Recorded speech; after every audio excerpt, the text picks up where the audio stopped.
On their way home, 5 British captives who were held by Russian-backed forces in Ukraine are released.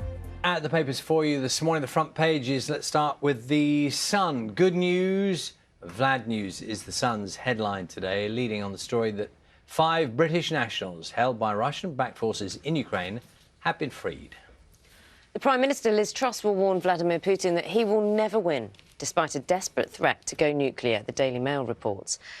5 British captives who are being held by Russian-backed forces in Ukraine have been released. Liz Truss confirmed last night that a prisoner exchange had been negotiated by Saudi Arabia.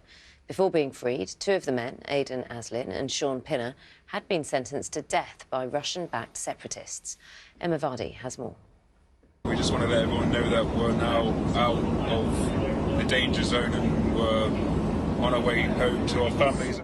Their ordeal finally coming to an end. Thanks to everyone that's been supporting us and whatnot, so it's really muchly appreciated. Aden Aslin and Sean Pinner had been held by Russian-backed forces since they were captured in April. They'd both moved to Ukraine 4 years ago and joined the Ukrainian armed forces. They'd been helping to defend the country during the Russian invasion. But after being captured, they were accused of being mercenaries and told they faced the death penalty. Aden and Sean had been held alongside 3 other British men, John Harding, Andrew Hill and Dylan Healy. But footage of the men arriving in Saudi Arabia was released last night after the Saudi government confirmed it had been involved in negotiations to secure their freedom. Aden Aslin's local MP condemned the Russian-backed separatists for their treatment of the men and said he was delighted to see Aden freed. He has been through months and months of terrible treatment. You can only imagine what that's meant for his family back home in Newark. It really has been a terrible ordeal for them, not knowing whether they were going to get Aden home or whether, God forbid, the worst would happen to him. During their months of captivity, the men had been shown on Russian TV as part of propaganda efforts by the Kremlin and had been told that the death penalty would be carried out. Their sudden freedom has come as a huge relief to family and friends, but it's not yet clear exactly how their release was achieved and what treatment they endured while being held prisoner. Emma Vardy, BBC News. A Russian human rights organisation says the authorities have arrested more than 1,400 people for demonstrating against the war in Ukraine. Most detentions took place in Moscow and St. Petersburg, but there have been protests in more than 30 other cities.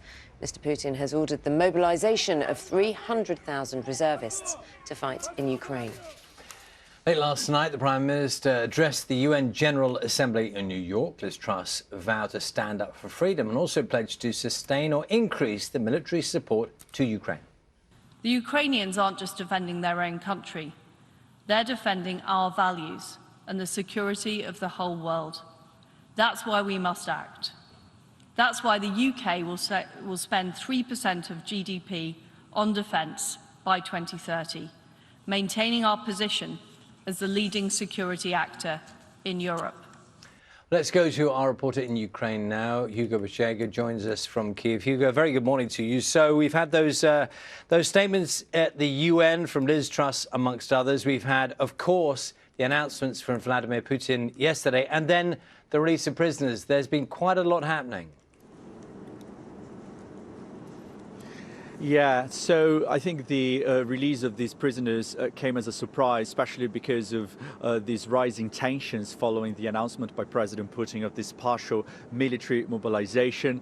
Also, pro-Russian forces here in this country are planning to hold so-called referendums on the weekend on joining Russia. So tensions are on the rise. And also yesterday, President Zelensky addressed the United Nations. Because of the war, he was allowed to deliver a pre-recorded video speech. And again, he talked about alleged war crimes committed by the Russians here. And he also asked for the creation of a special tribunal to investigate the alleged war crimes committed in this country. And again, he urged Western countries to keep supporting Ukraine as the Ukrainians try to retake territory that's been occupied by the Russians.